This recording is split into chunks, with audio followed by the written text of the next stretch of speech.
नमस्कार, मैं नेहा जोशी। आप देख रहे हैं द फैक्ट इंडिया। राजस्थान के लिए खुशखबरी है, जिसमें अनेक विभागों के लिए कितना कुछ बजट आया है, इसी पर हम चर्चा करेंगे। राजस्थान के वित्त मंत्री और उप मुख्यमंत्री दिया कुमारी ने आज अंतरिम बजट है वो पेश किया है। हालांकि पूरा बजट जुलाई तक महीने तक आएगा, लेकिन अंतरिम बजट है वो आ चुका है और अंतरिम बजट में किसको क्या कुछ मिला है उन सभी पर हम चर्चा करेंगे। तो देखिए, सबसे पहले मैं आपको बता दूं कि दिया कुमारी क्या कुछ अपने संबोधन में कहती हुई नज़र आती है और जब पेश करती है बजट तो खलबली कुछ इस तरह मच जाती है कि विपक्ष में बैठे नेता हैं वो हंगामा कर देते हैं। तो चलिए बताते हैं, शुरू करते हैं कि बजट में क्या कुछ खास है युवाओं के लिए, महिलाओं के लिए, किसानों के लिए। किस किस को साधा है बीजेपी ने, जो मैनिफेस्टो में जो वायदा किया था बीजेपी ने, बजट में क्या कुछ खास है, शुरुआत करते हैं। तो देखिए, बजट में सबसे पहले जब बजट की शुरुआत करी गई तो कमियां हैं वो भी गिनवाई हैं। जो कांग्रेस सत्ता जब 2018 में जीत कर के आई, पूर्व सीएम अशोक गहलोत की सरकार ने कितना कर्ज छोड़ा है, तो दिया कुमारी कहते हुए नजर आ रही हैं कि विरासत में उन्हें 5.79 करोड़ का कर्जा मिला है, ये इनका कहना है। तो देखिए, दिया कुमारी ने कर्जा भी गिनवाया है, कमियां और खामियां तो गिनवाई हैं। विपक्ष चुप नहीं बैठा है। शुरुआत करते हैं, हर एक बिंदु हम आपको समझाएंगे और कितना किसके लिए क्या कुछ आया है, इन सभी पर भी हम चर्चा करेंगे। तो देखिए, किसानों के लिए सबसे पहली बात किसानों पर कर लेते हैं। किसानों के लिए, किसानों को गेहूं पर 125 रुपये प्रति क्विंटल बोनस का ऐलान कर दिया है। जी हाँ, किसानों के लिए ये बड़ा ऐलान है, ये बड़ी घोषणा है कि किसानों को गेहूं पर 125 रुपये प्रति क्विंटल बोनस का ऐलान है। इस पर 250 करोड़ रुपए का व्यय होगा। तो देखिए, ये किसानों के लिए खुशखबरी भी है और व्यय कितना होगा, 250 करोड़ का उन्होंने बताया है। आगे हम चर्चा करते हैं कि किसानों को ड्रोन से खेती की तकनीक को बढ़ावा देगी भजनलाल सरकार। कि जो ड्रोन प्रक्रिया है उसके लिए किसानों को किस तरह से तरक्की उनकी की जाए, किस तरह से तकनीकें अपना करके आगे किसानों के लिए सौगात ली जाए, ये दिया कुमारी ने बताया है कि भजनलाल सरकार क्या कुछ नया करेगी। आगे बढ़ते हैं, प्रदेश में मिलेटस के उत्पाद को बढ़ावा देने के लिए किसानों को बीज उपलब्ध करवाएगी सरकार। बड़ी खुशखबरी है किसानों के लिए। प्रदेश में किसान क्रेडिट कार्ड की तर्ज पर गोपाल क्रेडिट कार्ड उपलब्ध कराए जाएंगे, जिससे कि पशुपालक जो हैं उनके लिए बड़ा ऐलान है, उनके लिए बड़ी राहत भी है कि जो गोपाल किसान क्रेडिट जो कि कार्ड की तर्ज पर ही गोपाल क्रेडिट कार्ड उपलब्ध करवाए जाएंगे। आगे बढ़ते हैं, 70,000 पदों पर भर्तियां होंगी। युवाओं की काउंसलिंग के लिए समस्त संभाग मुख्यालयों पर युवा साथी केंद्र बनेंगे। युवाओं की बात है वो आ चुकी है। राष्ट्रीय शिक्षा नीति के तहत प्रदेश में शिक्षा को गुणवत्तापूर्ण बनाया जाएगा। लघु सीमांत किसानों के लिए केसी से पीजी तक निःशुल्क शिक्षा होगी। केजी से पीजी तक की निःशुल्क शिक्षा, हालांकि शिक्षा नीति में निःशुल्क शिक्षा का पहले से ही ऐलान है और काफ़ी कुछ योजनाएं हैं वो युवाओं के शिक्षा के लिए तो लगी है। आगे बढ़ते हैं, आगे है कि राष्ट्रीय शिक्षा नीति, ये हमने आपको बता ही दिया है। स्कूल भवनों की मरम्मत और टॉयलेट निर्माण के लिए 250 करोड़ रुपए का प्रावधान किया गया है। अब देखिए, स्कूल शिक्षा नीति में क्या कुछ बुरे हालात हैं वो किसी से छिपे नहीं है कि राजस्थान के स्कूल्स में, राजस्थान के विद्यालयों में, सरकारी स्कूल्स में आप देख लीजिए, क्योंकि मुझे भी अच्छे से याद है कि जहां से कोटा से शिक्षा मंत्री बने हैं मदन दिलावर रामगंज मंडी से, उन्हीं के विधानसभा क्षेत्र के एक दौलतगंज गांव था, उसके विद्यालय में हम पहुंच गए, रिपोर्टिंग करने गए थे। विधानसभा चुनाव का वक्त था, उस वक्त भी उस स्कूल में न तो टॉयलेट की कोई अच्छी व्यवस्था थी, लेकिन वहाँ से शिक्षा मंत्री बने हैं। हाल ही में मैंने बातचीत भी करी तो कह रहे हैं कि अच्छा सुधार है वो हुआ है और काफ़ी कुछ बदला है। आगे बढ़ते हैं, देखिए 250 करोड़ का बजट आया है, कितना कुछ सुधार होता है भजनलाल सरकार के अंतर्गत, वो देखना होगा कि क्या कुछ नई नई योजनाएं सभी के लिए लेकर के आई है भजनलाल सरकार। आर्थिक रूप से कमज़ोर जो छात्र छात्राओं को कक्षा 1 से 8वीं तक के समस्त छात्रों, कक्षा 9 से 12वीं तक छात्राओं को 1000 रुपये प्रति वर्ष दिए जाएंगे।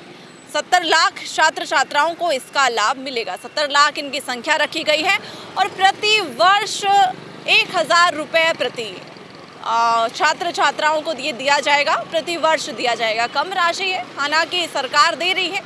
आगे देखते हैं, आगे बढ़ते हैं।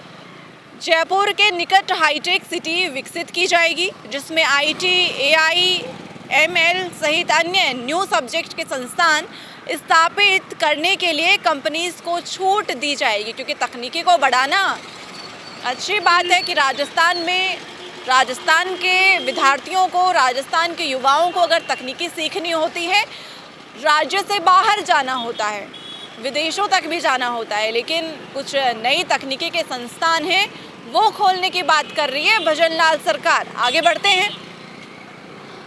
ओलंपिक्स में भाग लेने के लिए प्रदेश के 50 युवाओं को ट्रेनिंग के लिए जयपुर में सेंटर ऑफ एक्सीलेंस स्थापित किया जाएगा, जिस पर 100 करोड़ रुपए खर्च प्रस्तावित हैं। तो जो खेल में सम्मिलित हैं, जो युवा साथी, उनके लिए भी बड़ी सौगात है ये।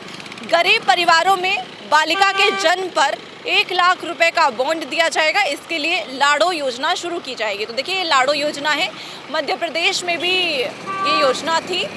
तो देखिए, जहाँ पर अगर बालिका पैदा होती है तो उसके जन्म पर ही 1 लाख रुपए का प्रावधान किया है सरकार ने। लखपति दीदी योजना के अंतर्गत प्रदेश की महिला स्वयं सहायता समूह में 5 लाख परिवारों की आय 1 लाख रुपए वार्षिक से अधिक ले जाने का लक्ष्य है, वो रखती है। तो देखिए, एक एक करके हम बिंदु समझा रहे हैं कि किसके लिए क्या कुछ प्रावधान है। तो आप सभी ने देखा होगा कि शिक्षा नीति के लिए भी प्रावधान है। महिलाओं की बात आ रही है, प्रधानमंत्री मातृ वंदन योजना में गर्भवती महिलाओं को 6500 रुपये की सहायता दी जाने की घोषणा है। देखिए, जो गर्भवती महिलाएं होती हैं, पोषण आहार तो उन्हीं को मिलता ही है, लेकिन उनके लिए 6500 रुपये का भी प्रावधान भजनलाल सरकार ने कर दिया है। आगे बढ़ते हैं। 18 से 45 वर्ष के जो श्रमिक और वेंडर्स के लिए मुख्यमंत्री पेंशन योजना लागू होगी। इसमें 60 से 100 रुपये मासिक प्रीमियम देने पर 2000 रुपये मासिक पेंशन दी जाएगी। इसके राज्य सरकार 400 रुपये प्रीमियम देगी। ये प्रावधान है जो कर्मचारियों के लिए है। वरिष्ठ नागरिकों को रोडवेज किराए में 50% तक छूट दी जाएगी। जो वरिष्ठ नागरिक हैं, उम्रदराज नागरिक हैं, उनके लिए भी बड़ी खुशखबरी है कि उनको 50% तक, महिलाओं के लिए किया गया था, अब बुजुर्गों के लिए भी कर दिया गया है कि 50% तक। सब सुन लीजिए, जो बुजुर्ग साथी, जो बुजुर्ग लोग देख रहे हैं इस वक्त, उनके लिए भी 50% तक है। जो रोडवेज में किराया मुफ्त किया गया है, 50% तक का ये प्रावधान किया है।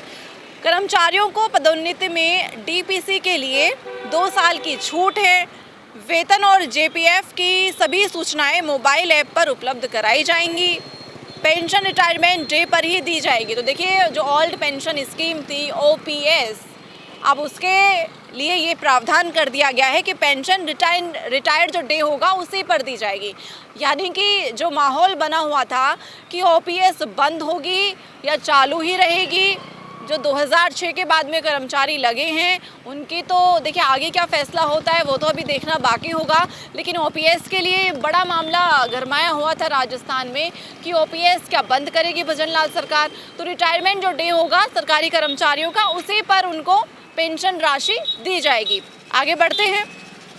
जो पंचायती राज संस्थाओं के जनप्रतिनिधियों के मायदे में 10% तक इजाफा किया जाएगा। पुलिस आधुनिकीकरण के लिए 200 करोड़ रुपए का फंड दिया गया है। नए पुलिस थानों में साइबर हेल्प डेस्क तैयार की जाएगी, क्योंकि जिस तरह से राजस्थान में आए दिन मर्डर के केस आते हैं, आए दिन ऐसे अपराध के केस आते हैं, तो इसी के तर्ज पर जितना बजट इसमें दिया गया है, करोड़ों का बजट इसमें दिया गया है कि उनकी एक हेल्प डेस्क है वो तैयार की जाए और इनके अपराध के आंकड़े हैं वो राजस्थान में कम हो। आगे बढ़ते हैं कि क्या कुछ राजस्थान की सरकार है वो लेकर के आई है। आगे बढ़ते हैं, ब्लैक बेल्ट को स्पोर्ट्स कोटा में शामिल किया जाएगा। मीसा और जीआई के लिए पेंशन योजना पिछली सरकार ने 2019 में बंद कर दिया था। इनके लिए राजस्थान लोकतंत्र सेनानी है सम्मान निधि अधिनियम लाया जाएगा। तो ये बड़ी सौगात है वो राजस्थान में बजट पेश के दौरान की गई है। राजकीय जो म्यूज़ियम के लिए उन्नयन करने के लिए 50 करोड़ खर्च किए जाएंगे। तो देखिए ये भी बड़ी सौगात है। महाराणा प्रताप टूरिस्ट सर्किट के लिए 100 करोड़ रुपए और आर्म फॉर्मेस के लिए म्यूज़ियम के लिए भी प्रावधान है। तो देखिए ये बड़ी सौगात है जो आज बजट के द्वारा पेश करी गई है। कुछ और अन्य महत्वपूर्ण बिंदु हैं उनके बारे में मैं बता देती हूँ। प्रदेश की अर्थव्यवस्था को पटरी पर लाने के लिए राजस्थान इकोनॉमिक टास्क फोर्स के गठन का निर्णय सरकार ने लिया है। एमनेस्टी योजनाएं लाई जाएंगी और 31 जुलाई 2024 तक प्रभावित रहेंगी। Online integrated tax management system को प्रभावी बनाया जाएगा। अनिवेयर फिटनेस टैक्स की व्यवस्था लागू की जाएगी। चीनी और गुड़ पर मंडी शुल्क समाप्त करने का ऐलान किया गया है। तो देखिए जो मंडी शुल्क लगता था चीनी और गुड़ पर, वो शुल्क है वो ख़त्म कर दिया गया। मंडी शुल्क अब चीनी और गुड़ पर नहीं होगा। आगे हम पढ़ते हैं, भूमि पर लैंड टैक्स लगाने के कारण कानूनी जो समस्या के चलते इसे समाप्त करने की घोषणा की गई है। आगे बढ़ते हैं कि क्या कुछ अन्य महत्वपूर्ण बिंदु हैं। सौर ऊर्जा के लिए राजस्थान में पीएमयू का गठन कर घरों पर 5 लाख से अधिक सोलर यूनिट का गठन किया जाना प्रस्तावित है। प्रति माह 300 यूनिट तक निःशुल्क बिजली मिल सकेगी। बड़े शहरों के लिए 500 इलेक्ट्रॉनिक बसें की जाएंगी। तो देखिए बड़े जो शहर हैं राजस्थान में उनके लिए 500 इलेक्ट्रॉनिक बस की घोषणा की गई है और प्रति माह 300 यूनिट तक निःशुल्क बिजली दी जाएगी। ये बड़ी राहत है। आगे बढ़ते हैं, टोंक रोड के साथ सीतापुरा अंबावाड़ी से होते हुए विद्याधर नगर तक मेट्रो रूट के लिए डीपीआर तैयार करवाई जाएगी। तो देखिए जहाँ पर ये शिकायत अक्सर रहती थी, स्टूडेंट्स की भी रहती थी, विद्यार्थियों की रहती थी, आम नागरिकों की भी रहती थी कि जो मेट्रो रूट है जो गहलोत सरकार में इसका शुभारंभ किया गया, क्योंकि ये भी बड़ा अटक गया था। वसुंधरा सरकार आ गई थी तब इसे बंद करवा दिया गया, फिर गहलोत सरकार आई, फिर इसका शुभारंभ किया गया। अब है इसका रूट बढ़ाने की बात हो रही है। सीतापुरा और अंबावाड़ी से होते हुए टोंक रोड के साथ ही सीतापुरा अंबावाड़ी से होते हुए विद्याधर नगर तक मेट्रो रूट के लिए डीपीआर तैयार करवाई जाएगी। जल जीवन मिशन में 25 लाख ग्रामीण परिवारों को नल से जल दिया जाएगा। ग्रामीणों के लिए ये बड़ी सौगात है कि जो 25 लाख ग्रामीण परिवारों को जल जीवन मिशन के तहत 25 लाख घरों तक पानी पहुंच सकेगा। घर घर नल की व्यवस्था की जाएगी। ये राजस्थान के ग्रामीण के जो लोग हैं उनके लिए ये बड़ी सौगात है। आगे बढ़ते हैं, इसके लिए 15,000 करोड़ रुपए का व्यय है वो दिया जाएगा। पूर्वी राजस्थान नहर परियोजना यानी कि ERCP के लिए 45,000 करोड़ रुपए प्रस्तावित है।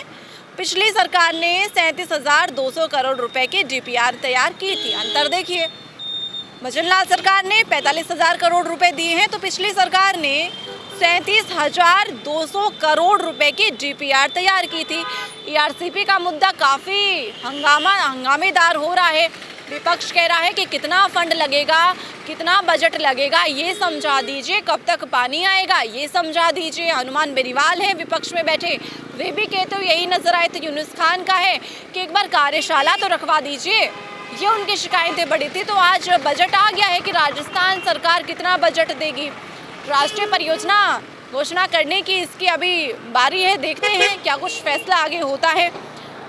20 मंदिरों के विकास के लिए 300 करोड़ रुपए दिए गए हैं। तो देखिए 20 मंदिरों के विकास के लिए नए मंदिर है, नवनिर्माण हो रहे हैं। ओमकार आकृति का पाली में मंदिर बनाया गया है। तो देखिए राजस्थान में भी 20 मंदिरों के लिए, क्योंकि जब राजस्थान घूमने आए विरासत तो देखते ही हैं, महल किले तो देखते ही हैं, लेकिन मंदिर भी देख कर के जाएँ टूरिस्ट। तो 20 मंदिरों के लिए 300 करोड़ रुपए का व्यय है वो दिया गया है। बड़ी सौगात है। लेकिन मस्जिद और चर्च के लिए भी पिछली सरकार दिया करती थी, लेकिन भजनलाल सरकार ने सिर्फ और सिर्फ मंदिरों के लिए ये बजट 300 करोड़ रुपए का बजट दिया है। आगे बढ़ते हैं। वंचित क्षेत्रों के लिए 100 करोड़ रुपए का प्रावधान है कि जो 1000 करोड़ रुपए का प्रावधान है। तो देखिए जो वंचित क्षेत्र हैं जिनमें पानी की व्यवस्था नहीं है, शिक्षा की व्यवस्था नहीं है, ऐसे क्षेत्रों के लिए भी 1000 करोड़ रुपए का व्यय दिया गया है, जिसमें कुछ जो समस्याएं आती हैं आम जन को उनका निपटारा हो सके, आम जन की जन सुविधा के लिए कुछ कार्य किए जा सके। ऐसे कई प्रावधान हैं वो राजस्थान के बजट में रखा गया है। हालांकि ये अंतरिम बजट था, मेन बजट आना जुलाई में संभावित है कि जुलाई में मेन बजट भी आ जाएगा। नई सौगात है वो राजस्थान की जनता को मिली हैं। युवाओं को नौकरियों के प्रावधान मिले हैं कि कितनी नौकरियां हैं वो भर्तियां इस बार की जाएंगी। 70,000 का प्रावधान किया गया है। बड़ी सौगात है युवाओं के लिए, किसानों के लिए भी और ग्रामीण जो क्षेत्र है उनके लिए भी। अब देखा ये जाएगा कि ये धरातल पर कितना उतरती हैं। करोड़ों का बजट आता है लेकिन धरातल पर कितना काम हो पाता है वो देखना अभी बाकी होगा। और ऐसे तमाम जानकारियों के लिए बने रहें द फैक्ट इंडिया के साथ। मैं नेहा जोशी। ताज़ा खबरों के लिए विजिट करें द फैक्ट इंडिया की वेबसाइट और डाउनलोड करें द फैक्ट इंडिया ऐप।